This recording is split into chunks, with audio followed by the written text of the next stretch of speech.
volatility. That's the main driver of potential profits. What we have to know is that long-term trends are about value and the growing expected value, and short-term trends can have many triggers. For you who don't know what mean reversion is, that's basically an approach that is trading against short-term market overreactions. You always or almost always get better results without having this fixed stop. Why? Because of intraday mean reversion characteristics of the market. If you want to start with algorithmic trading, don't try to automate everything. Okay, welcome back everybody to the Traderline Conference. I'm super excited to be introducing our next presenter, Pavel Kycek. He is a fully systematic trader with over 18 years of experience, and his specialty is algorithmic strategies in stocks and cryptocurrencies. This is a presentation I've been really looking forward to personally. Pavel, thank you so much for being a part of this, and looking forward to diving right in and asking you a ton of questions as well. I'm going to really enjoy this one. Hi, Richard. Thank you. Thank you for having me here. And yeah, let's jump on it. Let's do it. Okay, so let's go to algorithmic trading and crypto and how to put everything together, because I think most people are making many mistakes regarding to algorithmic trading and regarding to crypto investing and crypto trading in general. So let's cover it. Firstly, some disclaimer. Of course, some of those results are backtested one. Backtested results are never the same as the real ones. And keep safe and always stick to your risk management. So my first message is don't invest in crypto. I know that it's pretty strange because we are talking about crypto trading, crypto investing here. But really, what I'm always trying to say is that investing, and by investing, I mean long-term allocation of capital into different crypto projects, is usually the worst way how to get allocation to crypto. Why? Because if you compare, for example, S&P 500, the stock index that everyone knows, to S&P crypto since 2018, you can see that the performance is more or less the same, but with huge volatility. Of course, if we would start here, the performance would be higher, but the main message is that crypto is not an investment asset, and it has its reason that we will cover a little bit later. One of the main reasons why not to invest into crypto is that most of you, and I mean really most of you, wouldn't be able to withstand drawdowns of minus 85% or minus 80% or another minus 80%. It's just huge. And by my experience, I know that a drawdown of minus 40, everything between minus 20 and minus 40, is usually not able to go through during live investing or live trading, because going over these results on the chart is totally different than to live through these movements. So really, don't invest, do it slightly different. Why not investing? I really like this table, because if you want to compare some assets, some trading approaches, some investment approaches, you have to have some basic comparison that you can use across all the asset classes or these investment approaches. What I often use for very first comparison is basically a risk reward table, which is giving us the ratio between annual return and drawdown. And if you divide your annual return of the asset or the strategy by the maximum drawdown, you get some ratio that you can start calculating with, and you can start comparing this ratio between each other. Here, if you compare S&P 500, just buying and holding S&P 500 since 2018, that's the time when we are starting having good data for crypto too. To buying and holding S&P crypto, you get much worse return to drawdown ratio compared to S&P 500. Why? Because of this huge maximum drawdown. In fact, if you would like to get to the same ratio on crypto to S&P 500, the annual return would have to be at least 26 or 27% average, which I'm really not sure that crypto will be able to deliver such a huge return just by buying and holding over the long term. Plus, what's even more important is that drawdown or volatility is just one of many potential risks. In fact, you should add here many more risks that crypto is still full of. So really, this is, let's say, the basic information, and we will start building on this table later on. Why we are in crypto, why we trade crypto for our clients, for institution and retail clients, is crypto volatility, not long-term trendiness. It's super important because compare the blue line here, which is basically ATR 14 of S&P crypto, to S&P 500. Again, I like these comparisons because it is really giving eye-opening view on crypto in general for those that are not that familiar in crypto. You can see that the difference between S&P 500 and S&P crypto is between 300% to up to 1,500%. So the volatility on average over the last 5 years is about 800% or 9x. And this is the reason why we all who like trading should be in crypto, because volatility is the key, that's the main driver of potential profits. So this is something that is extremely important to understand, and it is something that we should think about if we are building our strategies, if we are building our projects. Now, what's volatility? Just for all of us to know, volatility basically is unit of movement. The higher the volatility, the better for us traders, of course. And what's even more important is to understand the basic characteristics of volatility. And these are two main ones. The first one is that increased volatility tends to remain increased. You can see it on this chart. On the y-axis, you can see the day-to-day volatility, and here you can see the years, basically days.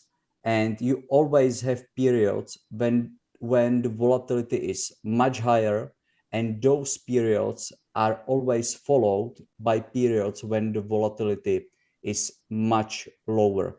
And it's always changing. The periods of high volatility are followed by the periods of low volatility. In fact, this is the only 100% market cycle that you can bet on, that after periods of low volatility, there will be always periods of high volatility and vice versa. And the second fundamental characteristics of volatility is that increased volatility tends to create at least short-term trends. This is something that we can bet on over the long term. What it means that usually if we have some initial point of view and the market, there is some news, let's say, on the market, and there is some increased volatility. This increased volatility, with some probability, of course, usually pushes the price into some following volatility and following trends. And based on these two fundamentals, you can start building your trading models, because your trading models always have to consist some fundamental condition that is based on the main characteristics of markets in general. So volatility is the key everywhere, especially in crypto. Now, another thing is that we should know the main reasons or the main differences between long-term trends and short-term trends. Because long-term trends, very, very simplified, are about value. It's about expecting higher value in the future, especially if we are talking about stocks. But these short-term trends can have many triggers, which is key. It can be health behavior, this can be manipulations, or even different pumps and dump schemes, especially in crypto. At the end of the day, doesn't matter. What we have to know is that long-term trends are about value and the growing expected value, and short-term trends can have many triggers. And you can see it on this chart again. The blue line, S&P 500, you can see perfectly nice long-term trend. Compare it to S&P crypto, you can see many short-term trends to the long side, to the short side, to the long side, to the short side, then some flat, and then to the short side again. But these are definitely not long-term, definitely not in crypto, because there are too many projects that are not delivering value. They are trying to find some value, but they are not delivering it. And that's why these long-term trends are super volatile and they are not that smooth. We should bet on short-term trends more than on long-term ones. Now let's get to very first trading model that I really love, because it is showing the strength of algorithmic trading on crypto, and it is showing the inefficiency of crypto market in general. This trading model is very simple. It's only about buying Bitcoin. Right now we are talking only about Bitcoin if it is closing above its moving average 50, and we close the position if Bitcoin is closing below its moving average 50. Let's see that we have some chart, we have some moving average, and if we close above it, we get into positions and we stick with the positions as long as Bitcoin is above its moving average. And once it is closing below, we are getting out of this position. And if you compare just buying and holding Bitcoin to this very, very simple trading model, you get the overperformance of 7x or 6 to 700%, which is huge. If you compare it to stocks, for example, these very basic trending models would give you probably underperformance to just buying and holding because of efficiency of traditional assets. The less the asset is efficient, the more these very basic trading models will deliver overperformance compared to just buying and holding. So it can be even your basic comparison among different kind of assets or asset classes.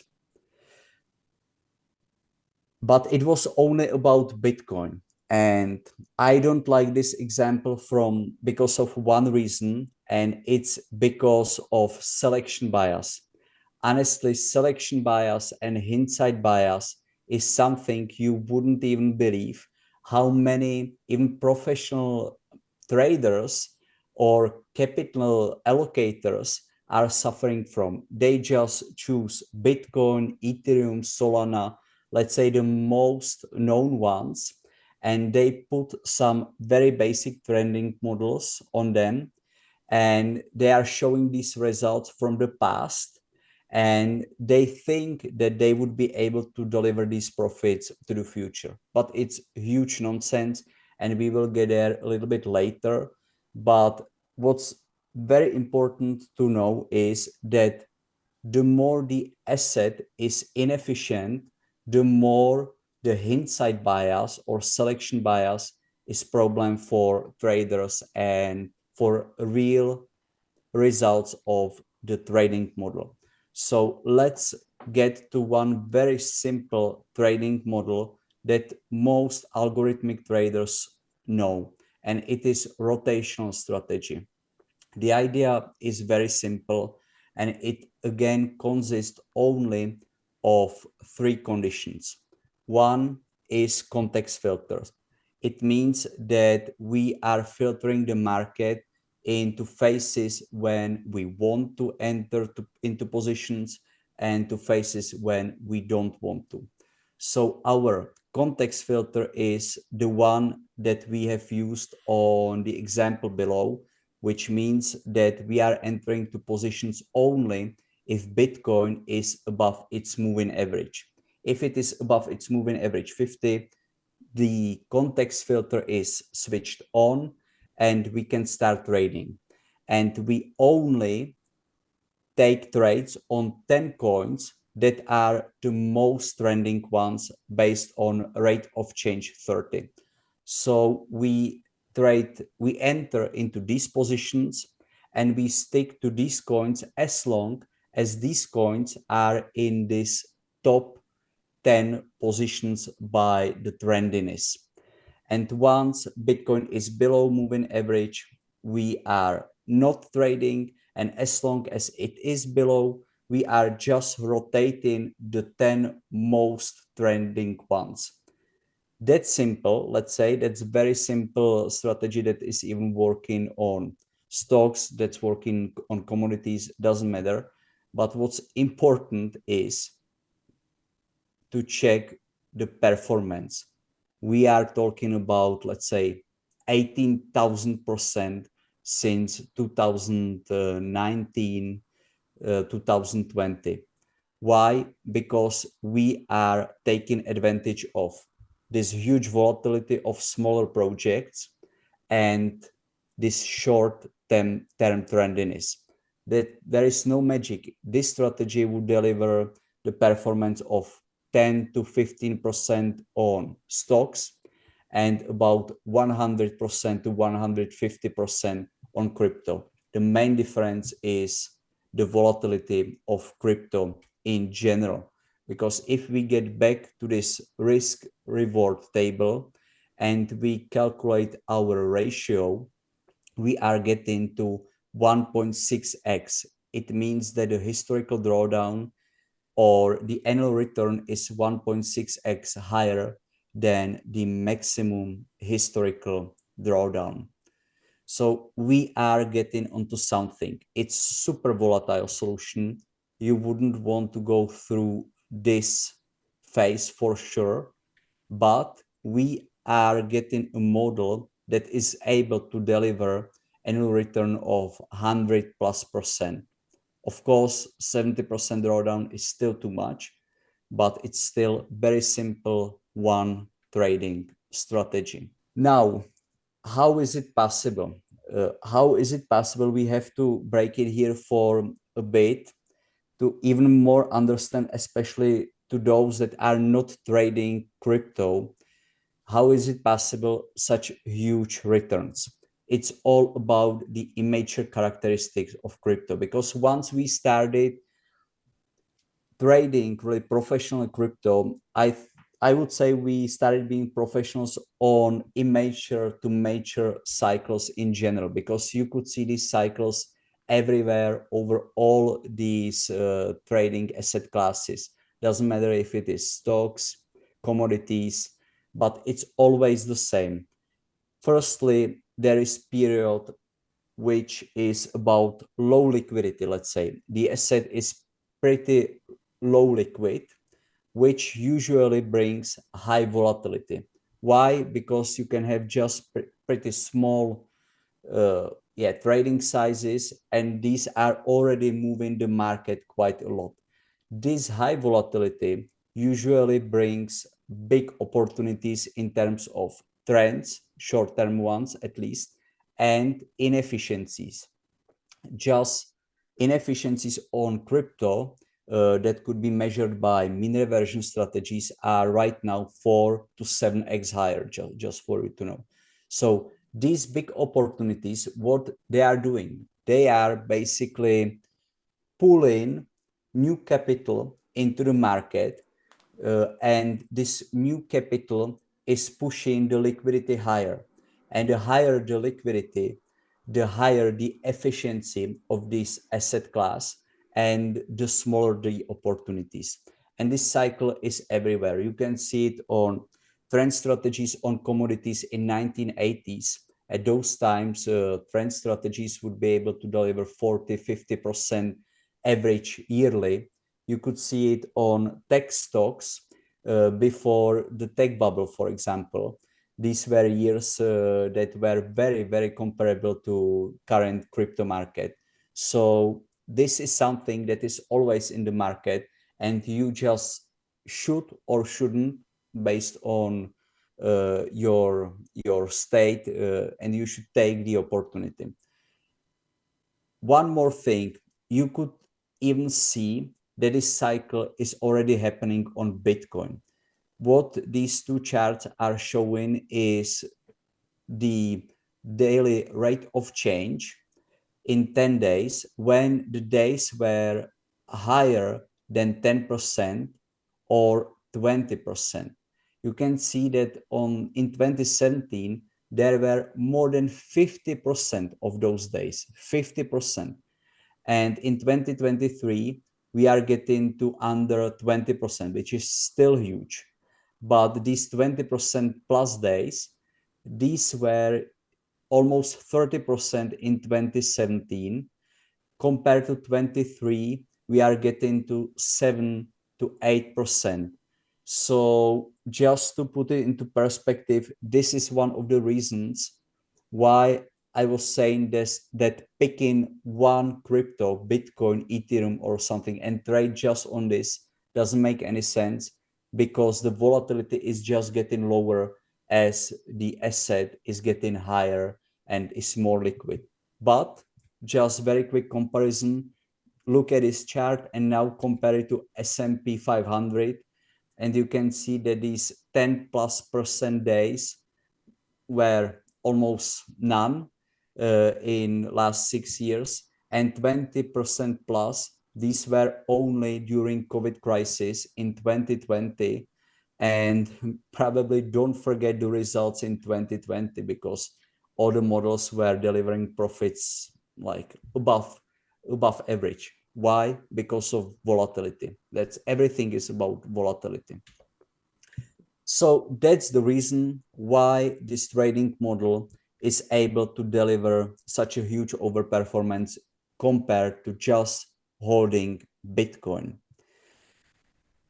Now let's get to some real trend strategy on the whole crypto market, because I think it's even more important to show what algorithmic trading on crypto is in general.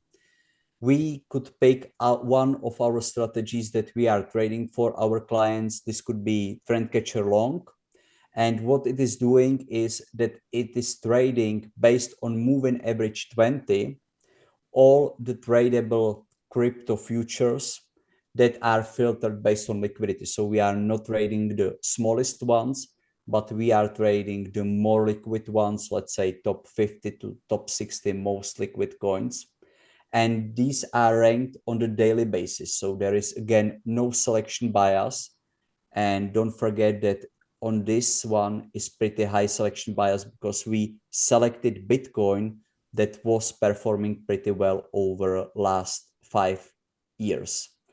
And what we are doing here is that we are just buying coins that are above moving average 20, and we are closing the positions if the coin is below moving average 20, and we are doing it only if the market is in the growing, let's say, characteristics, and it is only if Bitcoin is above its moving average 50. So that's the whole strategy: one entry condition, one exit condition, one market regime filter, and some kind of ranking that is basically telling us that we want to trade the most trending coins only. That's it. And again, look at the performance. And again, why is it possible? Because of volatility and trendiness of the solution. Because what's really important to understand if you are thinking about algorithmic trading and trading models in general is that these models can give only such a performance that the market is giving you, so that's not about magic. These models are definitely not magical. Those are oversimplified, because the more simple, the more robust the solution. So they are really oversimplified, but we'll get there a little bit later. But they do deliver such profits because we are trading them on the most immature asset that we are able to trade right now. Now to key characteristics of a robust strategy, because it is something that every algorithmic trader should aim for. First is logical basis. What it means is that it has to be made on some sound idea that is basically built into the market. We were talking about volatility. We were talking about that the increased volatility is basically pushing new trends. Based on these ideas, you can build many trading models.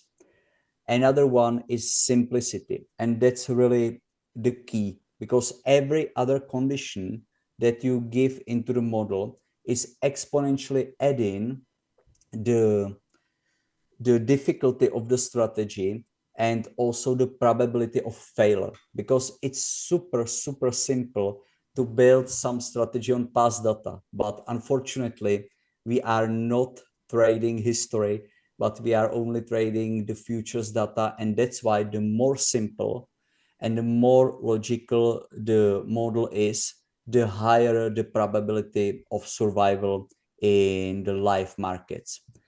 And then there are two even more important points that most traders are not thinking about that much. First is that every robust strategy is profitable only at certain market phase. That's really super important. What it means, if I have trend catcher long strategy, which is basically catching long trends, this strategy will deliver profits if the market is trending. So you can see here, Bitcoin is trending, the strategy is delivering profit. Here, Bitcoin is trending, the strategy is delivering huge profits.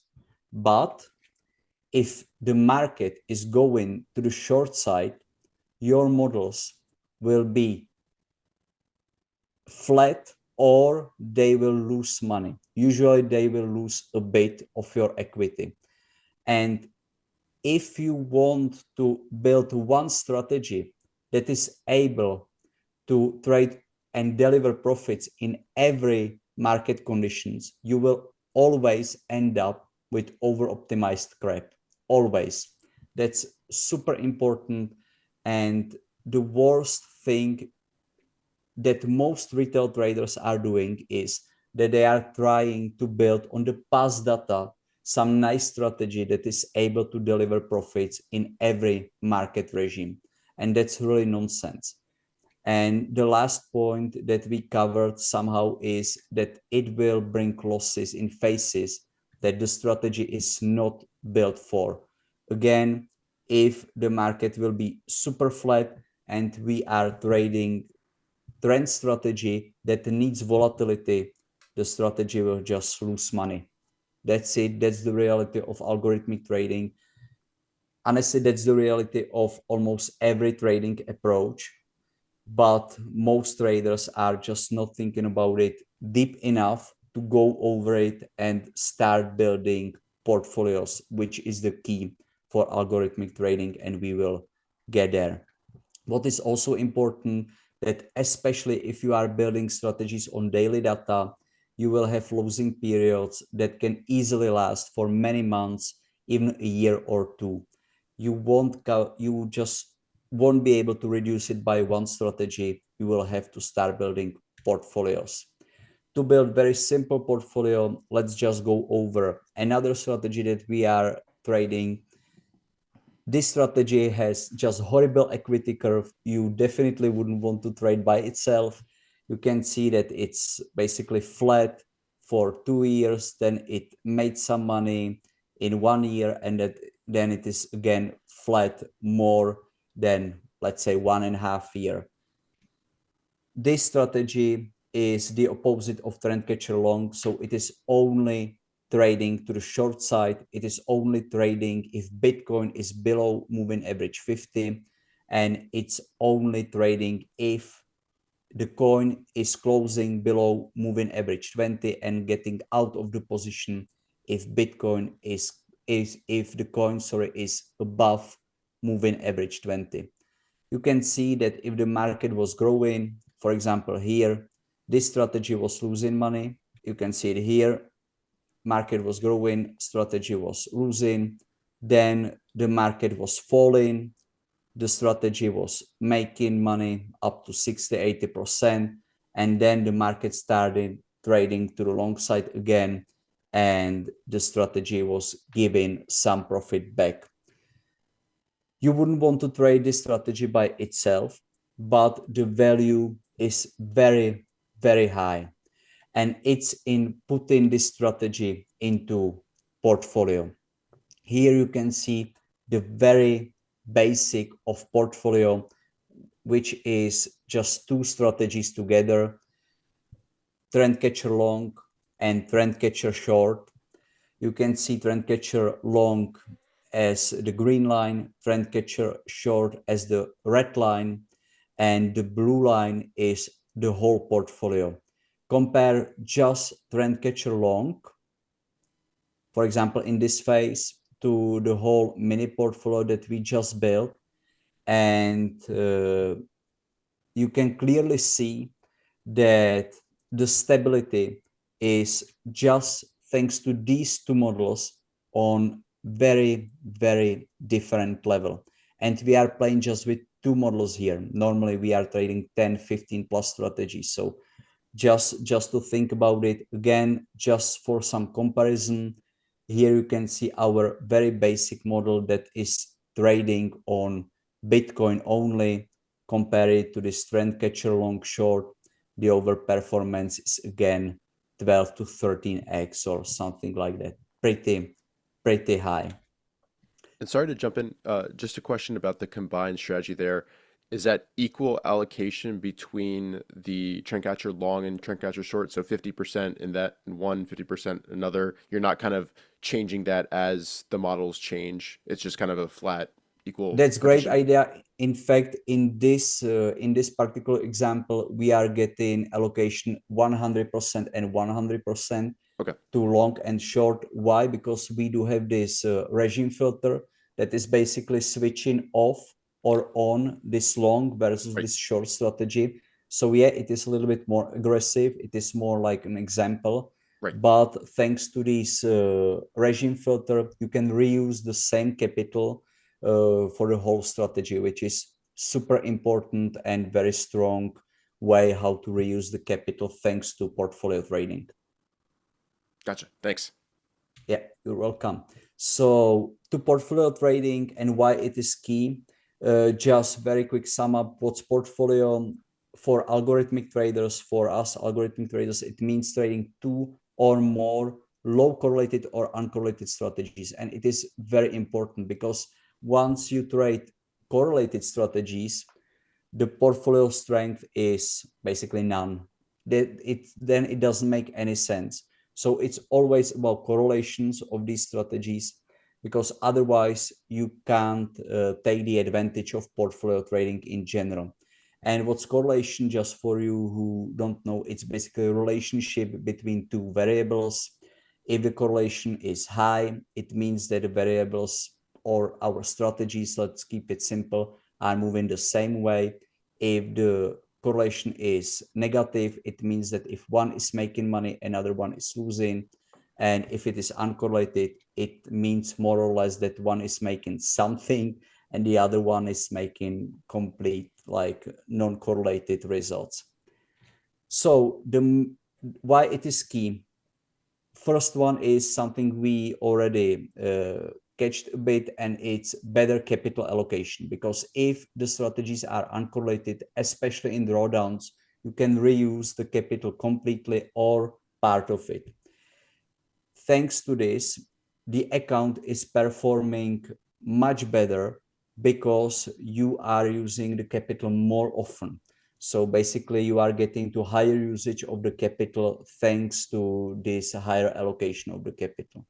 Then if the strategies are made properly, you are getting to higher stability of profits, and you are reducing the risk of single strategy failure, which is something we didn't touch until now, but it's also pretty important because every strategy can fail over the long term, because even though you make it super robust, you make it based on the sound principles, based on the fundamental key principles, basically, your strategy can still fail.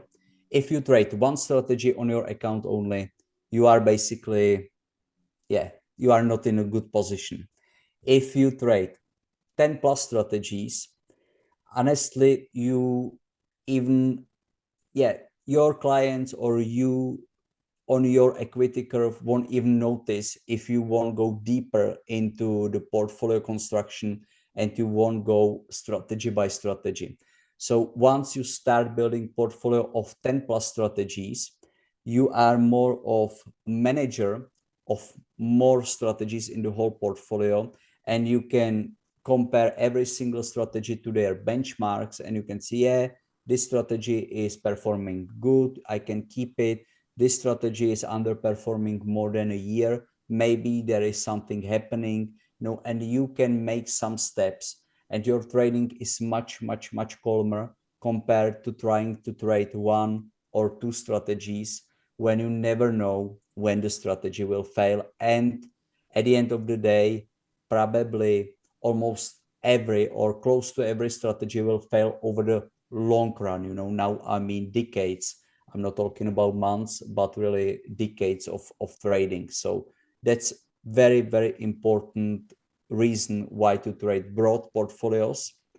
Another one is that you are really lowering the risk of over optimization, because if you trade single strategy, you are always pushed to get as much as possible of this single strategy. It's just in us, it's we as traders want to perform well, and if we want to perform well with one strategy, we are over optimizing it a bit. We are just making this very big mistake, and over optimized strategy is always failing over the long term. And another one is that if you trade more strategies like 5, 10 plus, you are even getting to smaller positions, and the smaller the position, the more you are reducing the risk of single coin or single stock failure or some big drop in your positions. So you are basically minimizing many risks, but you don't have to reduce profits for those risks. This is the reason why many traders are calling portfolio trading or algorithmic portfolio trading as the only holy grail of trading, because it's really possible to deliver nice performance and lowering possible risks. What's true is that if you understand this table, you very easily get ahead of 90%, maybe 95% of all retail traders. And this is correlation table of two strategies. You can see it here. Here we have trend catcher long and trend catcher short, again trend catcher long and trend catcher short. If you look at the correlation in returns of trend catcher short and trend catcher long, it's minus 0.1. It means that trend catcher long is delivering returns if trend catcher short is losing a bit, and the opposite is true for trend catcher short. What's even more important is correlation in drawdowns, because if you get to non-correlated strategies or even negatively correlated strategies in drawdowns, then it really means that you can push the performance higher while even reducing the drawdowns. And that's really the secret of long-term profitable algorithmic trading. Just these understanding these tables. You can see it here. We have some ROR of trend catcher here, of trend catcher short, and the combined one, and the maximum drawdown of trend catcher long and trend catcher short. And you can see here that we really pushed the performance up while we were keeping almost the same maximum drawdown. Of course, here we are trading only two basic trading models. If we put more strategies, what's happening, more uncorrelated strategies, what's happening is that you can push the drawdown lower while keeping the performance the same. And if you can really trade advanced portfolios of 10 or 15 strategies plus, you can push the performance higher while even pushing the max drawdown lower. And that's something you never ever are able to make by trading single strategy. It's just not possible. Let's push our portfolio slightly further, and let's do it by adding mean reversion short strategies.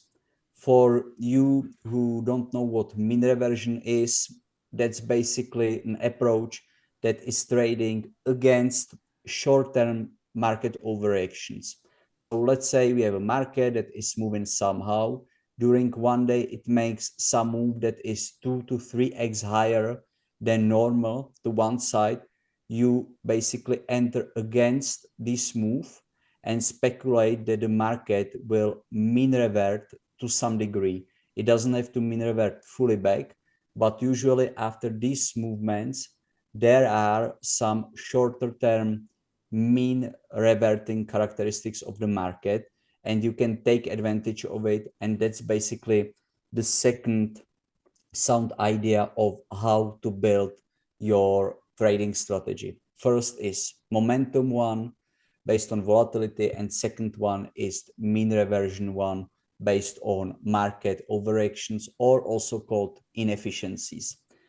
You can see this model here, the equity curve, it's pretty stable. It's also the characteristic of mean reversion strategies in general. Why it is more stable than trend strategies is because we are in positions just few days, 1 to 3 days in general, and we don't need massive movements like in trend strategies. We just need 1 to 2 days overreactions when we enter into, and we are usually getting pretty high probability of profits between 55 to 70% compared to trend strategies that have the probability of profits of 35%, but the average win rate or the average winning trade is much higher compared to the losing trade.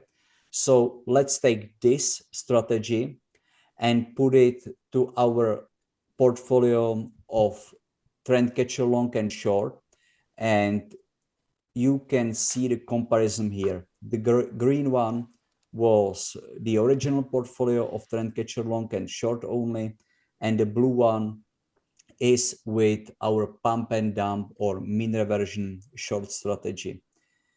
The main difference is that it is giving stability in the markets when there is like non-movement, or the market is not moving that much, the volatility is lower, and this strategy is extracting money just thanks to these inefficiencies, not thanks to trends. You can also see it here that is keeping the maximum drawdown slightly smaller because trend strategies were basically giving back some of the profits. This mean reversion strategy was making some money, and that's why it was keeping the drawdown lower. And of course, we'll always have drawdowns, even though we will trade 50 plus strategies in the portfolio. So this is with mean reversion short strategy. And once again, just shortly to the correlation table, what's important is to compare our new strategy, which is pump and dump, to trend catcher long, because this is the one that is making the most profits here. And thanks to adding this pump and dump strategy that is only making 17% per year, which is not that much. It's pretty low performance on crypto, honestly. Just by adding this strategy, we pushed the whole portfolio to 220% with a drawdown of 47%, which is again almost the same that just one strategy delivered. So that's the key of portfolio trading. Once I have more strategies, I can think about my targets. If it is lowering drawdowns or pushing performance, then I can really play with weights, as you, Richard, very rightly asked. Then I can really think about the target. Is it performance? Is it volatility of my trading account?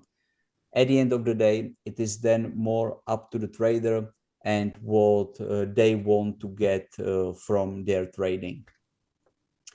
And just to sum it up, how you could push the idea of portfolio trading even further, because I'm really talking about portfolios because I think that's the key, and I think that not many retail traders are thinking about that much, and they should much more than about single strategy, because portfolio is the key. How we are, for example, building portfolios is that we are building sub portfolios first. Let's say we are building some sub portfolios of long trend strategies only, short trend strategies only, and then we put it into trend only sub portfolio, which is the blue one that is again built of long trend strategies and short trend strategies. Just for you to know, long strategies here are from 6 trend strategies, and short strategy sub portfolio or short trend strategy portfolio is built of 3 strategies in this example. Of course, we will still have drawdowns. Why? Because if the market is not trending, we cannot make money with trend strategies. But that's why we also have mean reversion sub-portfolio in the whole portfolio. And that's something you should always have in your portfolio. Why? Because especially if you put more mean reversion strategies into the whole portfolio, these strategies are really pushing the stability much higher. Of course, the profit is much smaller. Just compare it here. The mean reversion portfolio is about, let's say, 500%, and the trend portfolio was up to 20,000%, which is huge, but it's just crypto, you know. On stocks, it's the same, but just much more results. And if you put these strategies, this mean reversion long, mean reversion short, trend long, trend short, to the whole portfolio, you are getting results or performance that is not possible to make by single strategy on any asset. And if you put it on crypto, the performance is on completely different level, because thanks to algorithmic trading, you are taking advantage of portfolio trading, you are taking advantage of immature asset as crypto, and you are taking advantage of the third key, and its compounding effect. It is something that, again, traders often forget because they don't think over the long term. It's really about the long-term thinking. Once you think long-term and you can compound day by day, if the portfolio is growing, then on something like crypto, the results can be just tremendous. And yeah, that's it. That's all to the presentation. The only thing, for example, to see is the correlation table of the whole portfolio, which is just for your interest to see that the key again to get to stable results is pretty low correlation. Correlation is really the key, and you should concentrate on it as much as possible. And once your correlation is low, you just have to put these strategies together and work on the portfolios. Yeah. And last thing, maybe what we could think about is this return to drawdown ratio. It's not about showing off, it is more about showing that we are definitely in some stage when crypto is right now, and it will nothing but getting smaller. It's pretty sure, it's pretty obvious, because if something is giving potentially such a huge results, then the only thing, just remember this immature to mature cycle, the only thing that can happen, and we can see it thanks to our institutional clients, that it's pulling new capital into the market, and the new capital is pushing the liquidity, and it's basically pushing inefficiencies lower. Yeah, so that's it. Yeah, excellent. Yeah, first of all, this has been really fantastic so far. I think you were able to explain a ton of concepts really, really well. I definitely Thank want you. to dive a little bit deeper into a few of them. Um, First things first, looking back, you mentioned this very clearly, the kind of differences you can get from back tested strategies versus what you'll actually get going forward using it. Um, how much do you guys track at Robuxio the differences between like how your portfolios would perform going in the past versus how they're actually doing in the current day? What's kind of the difference in performances that you guys typically see? That's great idea.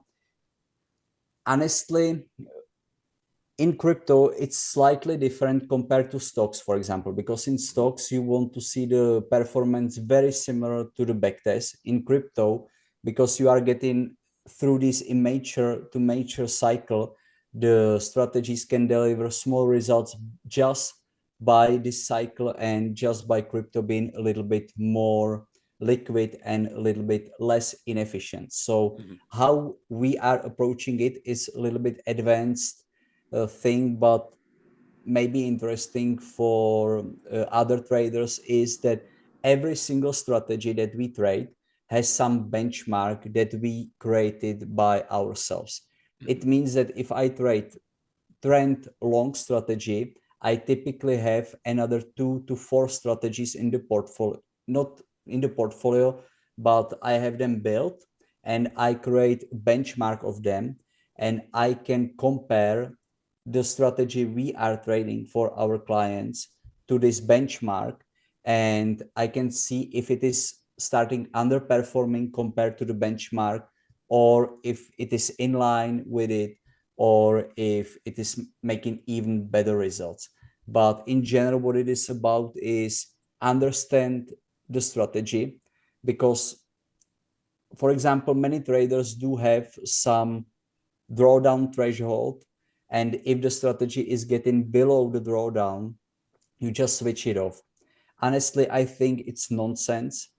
It could be used if you really don't, or if you start with algorithmic trading, then you should have such a threshold. But Mhm. if you build your strategy with so-called idea first approach, which means that you know in which phases the strategy should deliver results, then, for example, you know that if, again, we are trading trend long strategy, and the market is in some prolonged period when there is no long trend, it is normal that the strategy can go through deeper drawdowns than in the back test, and it's perfectly normal. What will be problem if the strategy will start delivering deeper drawdowns in the growing market, for example? Right. So yeah, not sure if I answered your question, but it's more about understanding the solution, having the benchmark. Benchmark is super important. You should always have some kind of benchmark to compare it with. And yeah, and then it is about also metrics like expectancy and these really hard metrics. But these are not the most important ones. More important is to understand what the strategy is doing compared to the market. No, I think that did answer my question, so thank you. So this next question I really like to ask pretty much everybody who I get the chance to interview, and primarily discretionary traders or people who I've talked to. But I think it's a really interesting one, and I'm definitely interested in hear your guys' approach for this. The question is, how do you define and also manage risk in the markets? Yeah, that's great question. It's a That's tough one of question. those. Yeah, that's one of Yeah. those questions that we could probably talk about For another yeah. 2 hours. Yeah. Yeah. But okay, so firstly, we have to define what's risk in general. What's risk in the asset that you are trading? For example, in crypto, there are some risks that are not anywhere else on any other asset, or at least they are minimized, like risk of having some allocation of on crypto exchange. That's one of the Right. biggest ones. On the other side, what I'm saying that once all the risks will be covered, the opportunity will be much lower. Okay, so let's define some risk. First is crypto exchange. Another one, that you are overexposed to one coin that will go to zero overnight without any liquidity. In Right. crypto, it could happen. Another one is just risk of huge movement during highly volatile environment, and you would be over leveraged, let's say. So once you have all these risks, let's say, specified, you can start covering them. Risk of crypto exchange, you can trade on many different solutions or many different exchanges and spread the risk a bit. Risk of too big allocation, well, trade portfolio of many strategies. And for example, what I didn't mention, that every strategy that I even showed you is trading between 10 to 20 positions. So at the end of the day, every single position has allocation between 1 to 3% maximum, so without leverage. So again, the risk is reduced quite a lot. And the risk of, let's say, being too overexposed in very sharp movement, let's say to the short side, these minus 30% days, they can happen in crypto. Those are, for example, in our solution covered again by portfolio approach, that way that we do trade breakout shorts again against our trend long strategies. So Hmm. we can get to drawdowns on trend long strategies, and we don't need to use stop losses, which is quite a big topic that not well, depends on the asset and leverage that you trade. But the fact is that purely by stats, stop losses are making your performance worse. Usually, if you make such a test, that if you would use stop loss and you get out or on the stop loss, or you get out at the close of the bar if the stop loss is triggered, you always or almost always get better results without having this fixed stop. Why?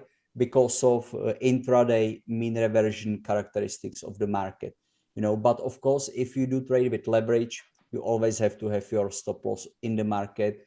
But I'm just saying that many traders are just reusing the same tools without proper research. So yeah, I think that's an excellent answer to the question. So thank you. thank you. I think that's great. Um, the next question, it's also one I'm sure we could talk about for 4 hours, but maybe just from a high level, say my question is basically coming up with a new strategy. So maybe we could pick a trend long, for example.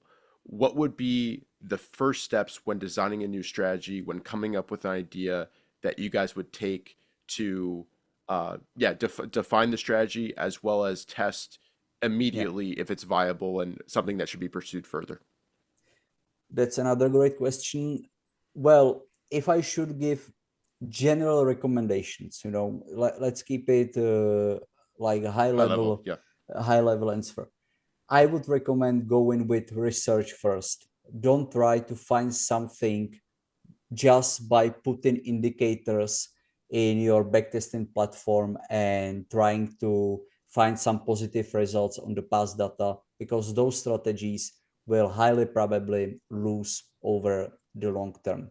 So let's start with some research or with books, some very old ideas from traders from 1980s, 1990s. Many of them still work pretty nicely. So do take advantage of it. We do have many strategies in the portfolio that have some roots in these old strategies. Hmm. Of course, you would need to make some tweaks. The tweaks are usually based on the asset you are trading. For example, let's reuse the idea of trend catcher. This is basically basic trend following strategy that is based on moving average 50. You just enter if the asset is above, close if it is below. It's working on many assets. Crypto is quicker. So by logic, it makes sense to go with a period slightly lower, to let's say moving average 20. And that's it. That's the idea, and the idea should be always based on some logical base, like trend and mean reversion, Hmm. momentum, breakout, mean reversion. These are the three ideas that you should always build your strategies on. Never try to build strategy based on your discretionary approach. This is probably the worst way how to build strategy. Is I was there too, that you are trading discretionary and you just put all the indicators or all the price action into some code. This is usually not working. You really should push it to very simple code. And then you have to start making many robustness checks. Hmm. For us, what it means is that we are trading on the daily data. So we will build our own daily data based on offsets. It means that we are making our own 24 daily candles basically on every other hour. It's slightly advanced, but what you can do is that you can start making these robustness checks on 8 hours, 12 hours. Don't go to much lower time frames, because then the logics don't have to work just again by logic, because the lower you go with your trading approach or trading strategy, the more the market tends to mean revert. So Mm. maybe my biggest, and that's the last idea I would recommend, is start with research first and start with testing models without trying to find viable trading strategy, because through basic models, trend ones, mean reversion ones, you can really understand the market and what it is doing, and just then you can start building viable trading strategies. Because without understanding the market, it's pretty high probability that, yeah, you will fail over the long term. Yeah, I think the simplicity equals robustness slide that you went through, that's a really key point. Yeah, That's a that's really key super point. important. Yeah. Like, start with sound idea, momentum, breakout, mean reversion. Keep as little conditions as possible. Some of our strategies do have just two conditions. For example, the whole strategy is two conditions only, and it's performing, it's delivering profits. So as little conditions as possible, and then run robustness checks based on, yeah, robustness checks. We could go over robustness testing probably over many hours. So No, that's great from a high level. And it's super cool to me how um, even combining two different strategies, a trend with a mean reversion or a trend short with a trend long, you can combine their individual metrics and it yields just completely different results, the combinedness. So that's super cool to me just as a concept. But first, that might be going off track a little bit. But first, one of the questions I had was, once you've got an individual strategy, what are some key metrics that you guys look at? And also, are there any data visualizations that help you analyze a strategy and see if it has merit, see if it should be explored further and to add to a bucket of trend strategies and then eventually to the overall portfolio construction? yeah, great question. Another one. So for me, one of the most important metrics is expectancy or average trade. Why? Because the higher the expectancy, the higher basically the pillow, or the Cushion. more potential profits you have before your strategy will start in like reducing profits because of slippage, because of fees, and so on. So definitely expectancy. For some it is Sharpe ratio. For us it is not that important, because if you, for example, focus on Sharpe ratio, you would have to immediately exclude trend following strategies, but these are the most robust ones. So it really depends, because I do understand why Sharpe ratio is like industry standard, and many institutional clients want to trade high Sharpe portfolios because these deliver more stable results, and for many it is important, but I wouldn't say that for retail trader it is the most important ones. So expectancy, and then I would think that it is more about why you build your trading strategy. Because if you build your trading strategy for the purpose of being the part of the portfolio, it's slightly different than if you just build single strategy. Let's Right. say that we have our trend catcher long, which is catching long trends basically. And let's think what's the other strategy that would give us profits in very different market conditions. Right. Biologic trend, something that is making money on short trends, right? So then you start seeking for strategies that are able to deliver profits in these conditions. And I don't care that much about single parameters if the expectancy is high enough. That's very important. Expectancy is very, very, very important for me. And once you have these two in the portfolio, then again, what's another strategy that is giving you the most benefits for the whole portfolio, So once you start building portfolios, the game is changing a bit, and you are not going over the single parameters. Of course, it has to have some basic Right. parameters to be able to deliver profits over the long term, but then it is more about market phases when the strategy is able to help the whole portfolio.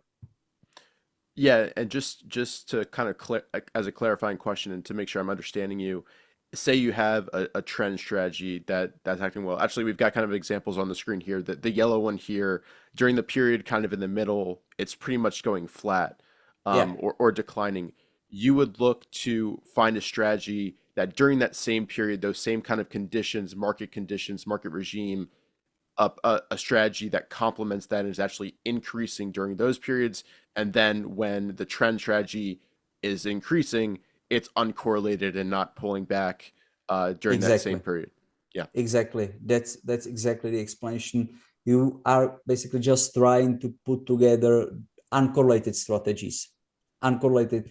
Basically, the correlation coefficient is something every trader, especially algorithmic one, should think about a lot and should understand very deeply and should start thinking about it, because thanks to uncorrelation, you can see that trend strategies are losing here, mean reversion strategies are making some money. Why? Because the whole market was going sideways. It was basically going up, down, up, down. In Right. this environment, it's not possible to make money with trend strategies, but it is possible to make money with mean reversion strategies. It still means that you will have drawdowns, but those drawdowns, the length of the drawdowns are reduced by many x's compared to single strategy trading. Yeah, excellent. And this is gonna be a tough question as well. So sorry in advance, but it's No, it's no. it's a, it's a fun topic to talk about. Um, it's kind of easy to wrap your head around when um, trading just using two strategies and allocating capital between them when the rule the code that switches one on, the other one is off. But when you're combining a mean reversion with a trend and all that, from a high level, how are you guys thinking about allocating capital to make sure that the combined performance is as best it can be? What do you guys do to think about that? How to allocate how much of your portfolio to one strategy versus another when they've got kind of vastly different rules Yeah, that turn them on and off? that's another great question. There are few key things that you have to think about if you put together the weights of single strategy in the portfolio. One is correlation again. Yep. It means if you have two strategies into the portfolio and those two strategies are a bit or even more correlated and you still want to keep them in the portfolio because of some reason, naturally you should push the weight of these two strategies lower because they will tend to deliver drawdowns in the same periods, and that's something you want to get rid of. So that's one thing. Another one is volatility. Generally speaking, the more volatile the strategy, the less the weight in the whole portfolio should be. Mm-hmm. And the third one is how your portfolio or when your portfolio should make profit or should make profits the most. For example, here you can see that even though mean reversion strategies are making new money, the whole portfolio is still in a drawdown. Why? Because we put slightly higher weight to trend strategies compared to mean reversion strategies because crypto is trending asset. Basically you Right. want to extract profits from trends mainly, and Mm-hmm. you want to use mean reversion strategies as stabilizers of the whole portfolio. But for we have even clients who want to trade mean reversion only or want to trade like only short-term breakout strategies and mean reversions to keep the stability higher. So then I would say that it is also about clients' needs or traders' needs. Right. Let's keep it this way and think about what do I trust more? What are the main characteristics of the asset I trade? And what's the volatility I want to get from my trading solution? So it's hard to give like very simple answer to it because it's really more advanced. But yeah, volatility, correlation, and the output of the portfolio is the key things that you should think about if you are playing with weights of the portfolio. No, I think that's a good answer. And I also wanted to ask, just because this might be useful for some people watching, um, talking about your personal story. How did you first get into algorithmic trading? Did you start discretionary and then kind of make the switch? Yeah, And what was that kind of process, all like? yeah, as you said, I started as typical retail trader, so it was really through discretionary trading. I was trading on the start, like price action formations. I was losing money for some years. Then I made the switch to, I would call it semi-systematic approach in the sense that I was measuring market movements of stock indexes. Hmm. Nasdaq 100 was the most tradable ones, and I was trading basically mean reversion strategies on 3 to 1 minutes time frames if the market was overextended, and I was using level 2 data for it. So that was the first time I started being profitable. It was after quite a few years, and yeah, it was working. Next to it I was working on, I would call it systematic investing through these simple rotational strategies on stocks and on ETFs. And like 9 years ago, I started making the switch, and I finished the switch after my daughter was born, like 8+ years ago, because honestly, discretionary trading is super psychologically demanding, at least for me. But as I could see on many of my former trading colleagues, most of them made a switch to algorithmic trading too, because yeah, it's hard, even especially if you are like pushing the capital. Yeah. You probably even want to start trading other people money at some level, and then the game is on another level from the psychological point of view. Yeah, and I'm kind of curious as well. What does a typical day look like for you in terms of what you're doing day to day? Because, the models are doing its thing. How much are you researching, Yeah. analyzing real time inputs? What was maybe kind of walk us through a typical day and what you're doing to, improve the overall portfolio?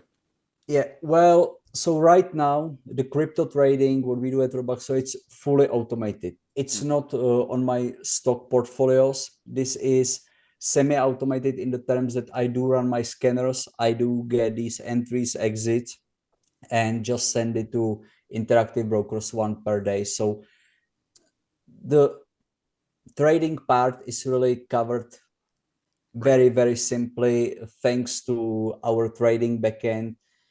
But honestly, being completely honest, I wouldn't be able to build the trading backend by myself, because it took the whole team 2 years and we are still building it. So I think, sorry, it's not completely to your question, but one of the advices or recommendations I would give is, if you want to start with algorithmic trading, don't try to automate everything, because the automation, that should be the last step, and it's by far the most demanding ones, because you have to understand strategies and then you really have to properly understand the code, and that's really not simple. So yeah, back to my trading day, it's more about research, it's about going through some research studies, going through Twitter too, because you get some good ideas there, and work on my trading models and just testing, reading. And then also what I do right now is having a lot of contacts with institutional investors and also retail clients, because they are firstly our clients, of course, so I want to be in touch then, Yeah. but secondly, I try to understand what should be the ideal portfolio for them, because if you don't trade such a portfolio that you are able to stick to as a retail trader or as an institutional trader, doesn't matter at the end of the day, then you simply won't stick to it over the long term. And just over the long term, the statistics are playing out and we can make money. Over the short term, it's just pure luck. So yeah, it's about testing, reading, testing, and talking to clients. That's my whole day these days. Yeah, perfect. And this next question is kind of coming back to the trading strategy a little bit. So sorry for jumping around. Um, but say you've got a particular strategy or a group of trend strategies that are underperforming the benchmark based on what you guys have set. What are the steps you guys take to try to see what's going on and see what improvements you can make? Yeah, so what's important to say is that we are trading from the daily data. Yep. So if it is underperforming for a month, it doesn't mean anything basically. We are talking about quarters here of underperformance. So if I see such an underperformance, I start thinking about why, Hmm. and if it is something that is still within the trading model or not. If it is not, yeah, I can just switch it. I can just start using different trading strategy. And if I think, or what I can do is that I will add similar strategy, and I put the weight of the worst or the one that is underperforming, I put the weight slightly lower and put the other one next to the old one with again smaller weight, and I'm just looking at both of them. So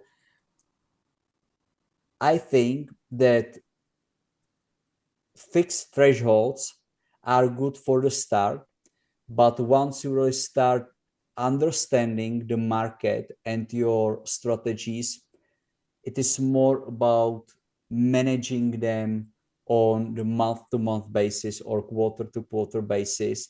And you really have enough time to think about the whole solution. That's another reason why I want to trade from dailies. It's big, and it is that you have a lot of time Hmm. to think, to make your research, to make some changes if it is necessary. But I'm not making changes very often these days. Like one strategy a year.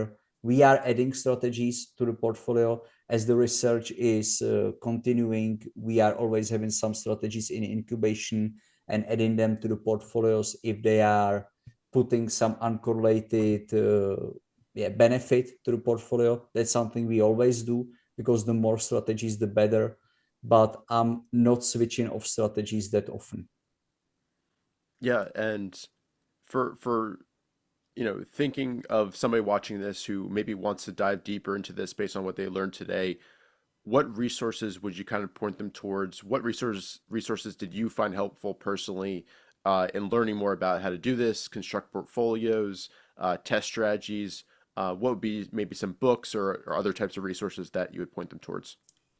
Yeah, in general, I would start on Twitter. I would start finding or searching for algorithmic traders with some performance that are measurable. Hmm. Like Nick Rage would be good start that I would definitely recommend, or Lawrence Benstorp could be good start too. So these are the guys I would start with, and then it is really more about going through research papers. Just start researching in Google momentum breakout model, mean reversion model, research paper, just that simply. And yeah, honestly, that's not the most exciting part of trading, but usually algorithmic trading is all about research, and the better you make your research, the higher the probability that you will make profits in the future. So you should love it, otherwise you won't stick to it. Everybody just wanted the shortcut there that you were going to give them, and instead you said go read research papers. But that's where putting in the work makes a difference. Yeah, Um, of course, it's a lot yeah, of work for sure. yeah. Excellent. I really, really enjoyed this. Thank you so much for your time. Just one last question. If you had to give advice to people watching this, it could be trading wise, could be life wise, systematic trading wise, discretionary wise, what would you kind of, say to everybody as kind of one last parting message? Okay, avoid one mistake that is connected to trading, and it is don't start trading, I mean with your money, real money, before you understand the markets. That's the key. You have to understand what the market is making on lower time frames, that it has like mean reversion characteristics. You have to understand what forex market is doing, what commodity markets are doing, what stocks are doing, what crypto is doing. And once you really understand the main probabilities through simple models, through research, doesn't matter. Just then start thinking about trading. Don't skip this phase, because otherwise you just don't know what you are doing in the markets. Yeah, excellent. Yeah, this has been really great. Thank you again for your time for putting this together. I think everybody watching it should have enjoyed it and gotten a lot of golden nuggets out of it. Even if you're not planning on, you know, setting up algorithmic trading, there's a lot of truths here that apply to designing one system, one strategy, one discretionary system. So, Pavel, thank you very much for your time. Please, everybody in the chat, say thank you to Pavel. And yeah, thanks so much. If you guys are enjoying this, go ahead and leave a like down below. Subscribe to the channel.